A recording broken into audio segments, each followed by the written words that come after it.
नमस्कार विद्यार्थी मित्रांनो, स्मार्ट अभ्यास या यूट्यूब चॅनलवर आपले मनापासून स्वागत आहे. आणि आज दिनांक 31 मार्चच्या ज्या महत्त्वपूर्ण चालू घडामोडी असणार आहेत त्याचा अभ्यास या व्हिडिओच्या माध्यमातून आपण करणार आहोत.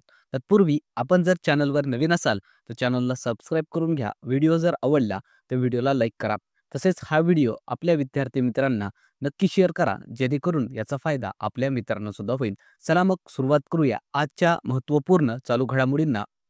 आणि पहिला अत्यंत महत्त्वाचा प्रश्न असणार आहे की 2025चा आबेल पुरस्कार कोणाला देण्यात आला आहे. ऑप्शन्स या ठिकाणी देण्यात आले आहेत. याचे योग्य उत्तर असेल ऑप्शन नंबर ए, मसाकी काशिवारा यांना 2025 सालचा आबेल पुरस्कार देण्यात आलेला आहे. तर त्याविषयी काही पॉईंट्स लक्षात ठेवायचे आहेत.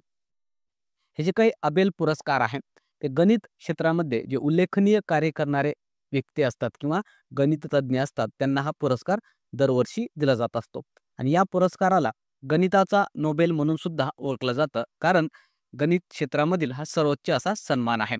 आणि या वर्षीचा जो काही आबेल पुरस्कार आहे तो जपानचे जे गणित तज्ज्ञ आहेत मसाकी काशिवारा यांना देण्यात आलेला आहे.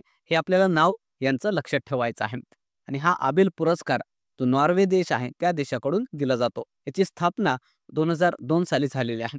पुरस्काराची रक्कम म्हणून 7.5 मिलियन क्रोन एवढे पैसे हे दिले जात असतात. हे आपल्याला लक्षात ठेवायचं आहे.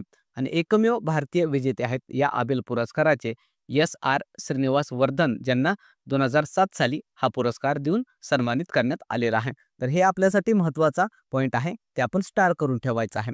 त्यानंतर पुढचा प्रश्न असणार आहे, खेलो इंडिया पॅरा गेम्स 2025 या स्पर्धेत प्रथम क्रमांकावर कोणतं राज्य राहिला. ऑप्शन्स या ठिकाणी देण्यात आले आहेत. याचे योग्य उत्तर असेल ऑप्शन नंबर बी, हरियाणा हा राज्य या खेलो इंडिया पॅरा गेम्समध्ये प्रथम क्रमांकावर राहिलेला आहे. त्याविषयी काही पॉईंट्स लक्षात ठेवायचे आहेत. हे जे काही खेलो इंडिया पॅरा गेम्स स्पर्धा पार पडलेली आहे 2025ची, त्याचं हे दुसऱ्या क्रमांकाचं एडिशन होतं. ठिकाण होतं नवी दिल्ली. कालावधी 20 ते 27 मार्च. आणि प्रथम क्रमांक पटकावलेला आहे हरियाणा या राज्याने. या स्पर्धेचा शुभंकर होतं उज्ज्वला अर्थात चिमणी. टॅगलाईन होती हौसलो की उडान. आणि या स्पर्धेचं गीत होतं खेलेगा खेलेगा मेरा इंडिया, जीतेगा मेरा इंडिया. तसेच या स्पर्धेमधील टॉपची राज्य कोणती आहेत ते आपल्याला या ठिकाणी लक्षात ठेवायचे आहेत. प्रथम क्रमांकावर हरियाणा राज्याला राहिलेला आहे. एकूण त्याने 104 पदक जिंकलेले आहेत. दुसऱ्या क्रमांकावर तामिळनाडू, तिसरा क्रमांक उत्तर प्रदेशचा आहे, चौथ्या क्रमांकावर राजस्थान आणि आपल्या महाराष्ट्राचा या स्पर्धेमध्ये 5वा क्रमांक राहिलेला आहे. आणि महाराष्ट्राने या स्पर्धेमध्ये एकूण 43 पदक हे जिंकलेले आहेत. हे आपण लक्षात ठेवायचं आहे महाराष्ट्राविषयी. तसेच इतर काही जे खेळ आहेत त्याचे विजेता कोणते आहेत ते सुद्धा आपल्याला लक्षात ठेवायचे आहेत. तर खेलो इंडिया विंटर गेम्स पार पडलेले आहेत, त्याचा विजेता सेना अर्थात आर्मी ठरलेली आहे. आणि महाराष्ट्र यामध्ये तिसऱ्या क्रमांकावर राहिलेला होता. खेलो इंडिया पॅरा गेम्स यामध्ये हरियाणा राज्य प्रथम क्रमांकावर राहिलेला आहे. खेलो इंडिया युथ गेम्समध्ये महाराष्ट्र प्रथम क्रमांकावर राहिलेला आहे. हे आपल्याला लक्षात ठेवायचं आहे. त्यानंतर पुढचा प्रश्न असणार आहे, नुकतेच कोणत्या देशात 7.7 रिश्टर स्केलचा शक्तिशाली भूकंप आला होता. ऑप्शन्स या ठिकाणी देण्यात आले आहेत. याचे योग्य उत्तर असेल ऑप्शन नंबर डी, म्यानमार आणि थायलंड या देशामध्ये नुकतंच हे शक्तिशाली असं भूकंप येऊन गेलेला आहे. आणि अतिशय चर्चेमध्ये बातम्यांमध्ये असणारी घडामोड आहे, याविषयी आपल्याला लक्षात ठेवायचं आहे. त्याविषयी पॉईंट्स लक्षात ठेवा. तर नुकतंच म्यानमार आणि थायलंड या दोन देशांमध्ये शक्तिशाली असं भूकंप आलेला आहे. आणि यामुळे प्रचंड अशी जीवित आणि वित्तहानी त्या देशामध्ये झालेली आहे. या भूकंपामुळे सर्वाधिक जे काही नुकसान आहे ते म्यानमार या देशाचं झालेलं आहे. आतापर्यंतच्या 150 ते 200 वर्षा मागील सर्वात शक्तिशाली हा भूकंप सांगितला जात आहे. या भूकंपाची तीव्रता होती 7.7 रिश्टर स्केल. यामध्ये एकूण 144 लोकांचा मृत्यू हा झालेला आहे. आणि यासाठीच भारताने आपला शेजारी देश आहे म्यानमार त्याच्या मदतीसाठी ऑपरेशन ब्रह्मा सुद्धा सुरू केलेलं आहे. हे ऑपरेशन आपल्या परीक्षेमध्ये विचारलं जाऊ शकतं, ते लक्षात ठेवायचं आहे. तसेच इतर काही ज्या काही नैसर्गिक आपदा आलेल्या आहेत किंवा होऊन गेलेले आहेत ते आपल्याला लक्षात ठेवायचे आहेत. तर किल्लारीचा भूकंप जे की लातूर जिल्ह्यामध्ये झालेला होता 30 सप्टेंबर 1993 ला. माळीण या ठिकाणी भूस्खलन झालं होतं 30 जुलै 2014 ला. अख्खं गाव त्या डोंगराच्या मलब्याखाली गेलेलं होतं. भूजचं भूकंप गुजरात या राज्यामध्ये झालेलं होतं 26 जानेवारी 2001 ला. भोपाळ गॅस गळती 2 ते 3 डिसेंबर 1984 ला झालेली होती आणि या गॅस गळतीमध्ये नेमकं कोणतं गॅस हे लीक झालेलं होतं हे बऱ्याचशा परीक्षांमध्ये प्रश्न हा विचारण्यात आलेला आहे. तर त्या गॅसचं नाव लक्षात ठेवायचं आहे. मिथिल आयसोसायनाइड असं त्या गॅसचं नाव होतं. मुंबईची अतिवृष्टी झाली होती 26 जुलै 2004 ला. हे अत्यंत महत्त्वाचे पॉइंट्स यावर आपल्या परीक्षांमध्ये प्रश्न हे विचारण्यात आलेले आहेत. त्यानंतर पुढचा प्रश्न असणार आहे. नुकतेच प्रचंड प्रहार सैन्य अभ्यासाचे आयोजन कुठे करण्यात आले? ऑप्शन्स या ठिकाणी देण्यात आले आहेत. याचं योग्य उत्तर असेल ऑप्शन नंबर बी, अरुणाचल प्रदेश या राज्यामध्ये हे प्रचंड प्रहार नावाचा सैन्य अभ्यास नुकतंच पार पडलेला आहे. त्याविषयी काही पॉइंट्स लक्षात ठेवायचे आहेत. तर याचं नाव आहे प्रचंड प्रहार आणि हा तिन्ही भारतीय सैन्य दलांचा सैन्य अभ्यास आहे. यामध्ये इंडियन आर्मी, इंडियन नेव्ही आणि एअरफोर्सचा समावेश होता. कालावधी होता 25 ते 27 मार्च आणि ठिकाण होतं अरुणाचल प्रदेश. यामध्ये अतिशय उंचीवरील जे हिमालयन भाग आहे त्यामध्ये संयुक्तपणे लढण्याचं तिन्ही दलांद्वारे सैन्याभ्यास हे करण्यात आलेला आहे. हे आपल्याला मुद्दा लक्षात ठेवायचा आहे. तसेच इतर काही महत्त्वाचे सैन्याभ्यास जे नुकतंच पार पडलेले आहेत 2025 या वर्षामध्ये ते सुद्धा आपल्याला लक्षात ठेवायचे आहेत. ते आपल्या परीक्षेमध्ये विचारले जातात. तर डेव्हिल स्ट्राईक नावाचा सैन्याभ्यास भारतीय सेना आणि भारतीय वायुसेनेचा होता. एकोवेरिन सैन्याभ्यास भारत व मालदीव या 2 देशांदरम्यान पार पडलेला आहे. मालदीव या देशामध्ये. सायक्लॉन सैन्याभ्यास भारत व इजिप्त दरम्यान राजस्थान या ठिकाणी झालेला आहे. विंग रायडर भारतीय सेना आणि भारतीय वायुसेनेचा सैन्याभ्यास होता. ला पेरोज सैन्याभ्यास हा बहुपक्षीय सैन्याभ्यास होता जे की फ्रान्स या देशामध्ये पार पडलेला आहे. यामध्ये जगामधील खूप साऱ्या देशांनी सहभाग नोंदवलेला होता. त्यानंतर आहे कोमोडो बहुपक्षीय सैन्याभ्यास जे की इंडोनेशिया या देशामध्ये पार पडलेला आहे. ट्रॉपेक्स 25 हा सैन्याभ्यास भारतीय सेना, भारतीय वायुसेना आणि भारतीय तटरक्षक दल जे आहे त्यांचा होता जे की हिंद महासागर या ठिकाणी पार पडलेला आहे. त्यानंतर पुढचा प्रश्न असणार आहे. भारतातील पहिले सहकारी विद्यापीठ कोणत्या राज्यात सुरू केले जाणार आहे? ऑप्शन्स या ठिकाणी देण्यात आले आहेत. याचे योग्य उत्तर असेल ऑप्शन नंबर सी, गुजरात या राज्यामध्ये अशा प्रकारचं भारतातलं पहिलं सहकारी विद्यापीठ सुरू केलं जाणार आहे. अत्यंत महत्त्वाचा हा प्रश्न आहे. हा प्रश्न स्टार करून ठेवायचा आहे. त्याविषयी पॉइंट्स लक्षात ठेवा. तर नुकतंच सहकार व गृहमंत्री अमित शहा यांनी याविषयीचा विधेयक हे लोकसभेमध्ये मांडलेलं आहे आणि भारतामधील पहिलंच असं हे सहकारी विद्यापीठ सुरू केलं जाणार आहे गुजरात या राज्यामध्ये. हे आपल्याला लक्षात ठेवायचं आहे आणि या विद्यापीठाला नाव देण्यात येणार आहे त्रिभुवन भाई पटेल यांचं, जे की अमूल जे आहे सहकारी तत्वावर चालणारी डेअरी प्रोडक्ट जे बनवते कंपनी त्याचे ते संस्थापक आहेत. तर हे आपल्याला लक्षात ठेवायचं आहे. तसेच इतर काही पॉइंट्स लक्षात ठेवा. जसं की भारताच्या बाहेर पहिला योग विद्यापीठ अमेरिका या देशामध्ये उभारण्यात आलेला आहे. भारतातील पहिले AI विद्यापीठ महाराष्ट्रातील पनवेल या ठिकाणी सुरू केलं जाणार आहे. तर हे पॉइंट सुद्धा आपल्यासाठी महत्त्वाचे आहेत.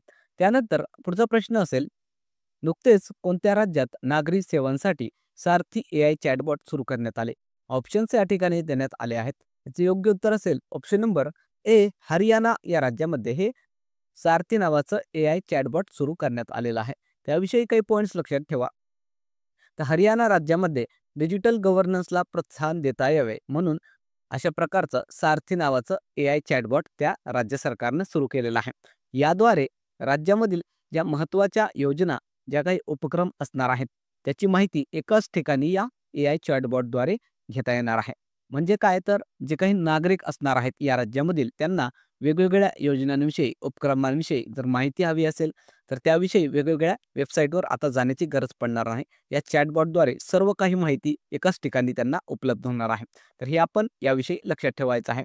तसेच इतर काही AI पॉइंट्स लक्षात ठेवा. नुकतंच सेबीनं AI चॅटबॉट सुरू केलेला आहे सेवा या नावाने. मायक्रोसॉफ्टचं सुद्धा AI चॅटबॉट आहे जुगलबंदी. गुगलचं चॅटबॉट आहे जेमिनी. ओपन AIचं चॅट GPT. स्पेसएक्सचं ग्रुप नावाचं हे AI चॅटबॉट आहे आणि रिलायन्सचं हनुमान. हे महत्त्वाचे AI पॉइंट्स आपल्याला लक्षात ठेवायचे आहेत. तसेच भारताची पहिली AI शाळा केरळ या राज्यामध्ये सुरू करण्यात आलेली आहे. भारताची पहिली AI शिक्षिका केरळ राज्यात आहे, जे त्याचं नाव लक्षात ठेवायचं आहे आयरिस. भारतातील पहिले AI शहर उत्तर प्रदेशमधील लखनौ. भारतातील पहिली AI सॉफ्टवेअर इंजिनियर देविका. भारतातील पहिले AI चित्रपट इरा आणि जगातील पहिली मिस AI बनली आहे केंजा लायली. त्यानंतर पुढचा प्रश्न असणार आहे. नुकतेच बी सुमित रेड्डी या खेळाडूने निवृत्तीची घोषणा केली. त्याचा संबंध कोणत्या खेळाशी आहे? ऑप्शन्स या ठिकाणी देण्यात आले आहेत. याचं योग्य उत्तर असेल ऑप्शन नंबर डी, बॅडमिंटनपटू होता हा बी सुमित रेड्डी आणि नुकतंच याने या खेळामधून निवृत्तीची घोषणा केलेली आहे. हे आपल्याला फक्त नाव लक्षात ठेवायचं आहे.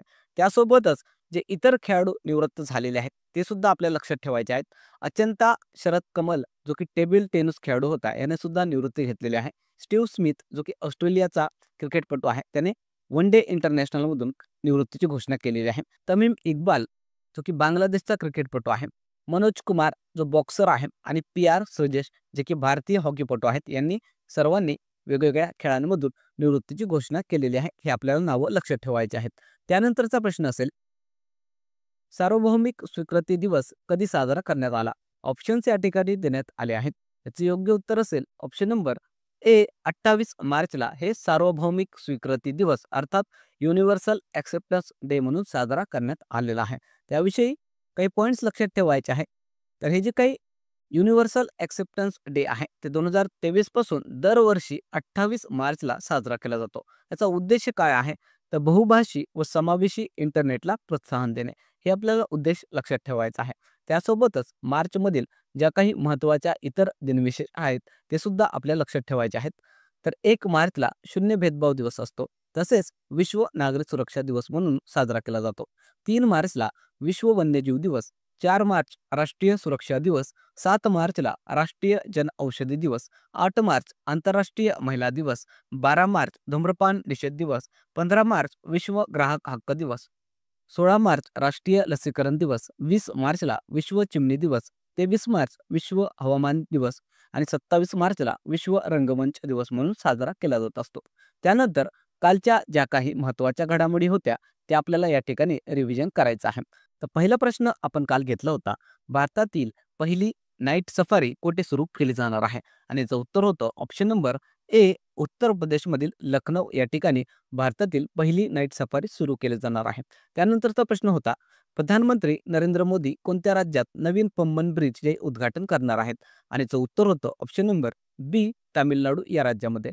त्यानंतरचा प्रश्न होता, नुकतेच कोणत्या देशाने NDB अर्थात न्यू डेव्हलपमेंट बँकमध्ये सामील होण्याची घोषणा केली? आणि याचं उत्तर होतं ऑप्शन नंबर सी, इंडोनेशिया. त्यानंतरचा प्रश्न होता, संगीत कलानिधी पुरस्कार 2025 देऊन कोणाला सन्मानित करण्यात आले?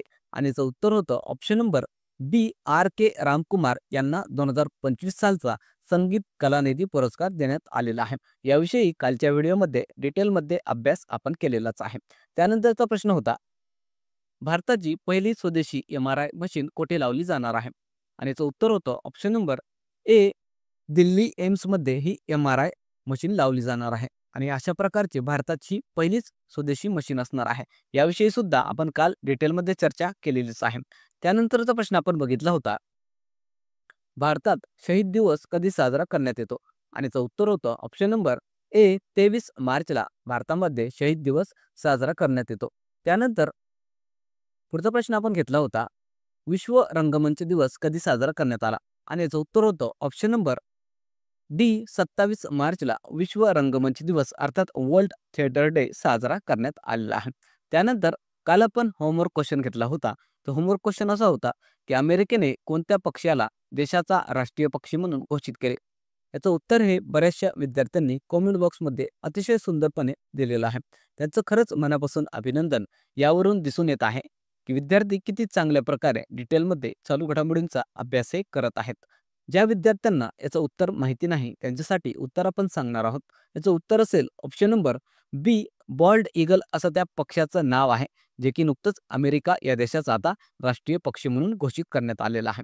त्यानंतर आजचा होमवर्क क्वेश्चन असणार आहे की नुकतेच इंटरनॅशनल क्रिकेट काउन्सिलचे अर्थात ICCचे नवीन अध्यक्ष कोण बनले आहेत?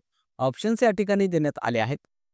याचं उत्तर हे सर्व विद्यार्थ्यांनी कॉमेंट बॉक्समध्ये सांगायचं आहे. अतिशय सोपा प्रश्न आहे आणि परीक्षेच्या दृष्टीने अतिशय महत्त्वाचा असा हा प्रश्न असणार आहे. बघूया किती विद्यार्थ्यांना या प्रश्नाचं उत्तर हे माहिती आहे. चला मग थांबूया या ठिकाणी. व्हिडिओ जर आवडला तर व्हिडिओला लाईक करायचा आहे. चॅनलवर नवीन असाल तर चॅनलला सबस्क्राईब करून घ्या. तसेच लेक्चरच्या मोफत नोट्ससाठी आपलं जे टेलिग्राम चॅनल आहे स्मार्ट अभ्यास 555 त्याला जॉईन करून घ्या. तसेच इंस्टाग्राम आणि व्हॉट्सअप चॅनल आहे स्मार्ट अभ्यास या नावाने, त्याला सुद्धा जॉईन करून घ्या. कारण त्या ठिकाणी विद्यार्थ्यांसाठी मोफत स्टडी मटेरियल आपण टाकत असतो. थांबूया मग पुन्हा भेटूया एका नवीन व्हिडिओसह. तोपर्यंत धन्यवाद.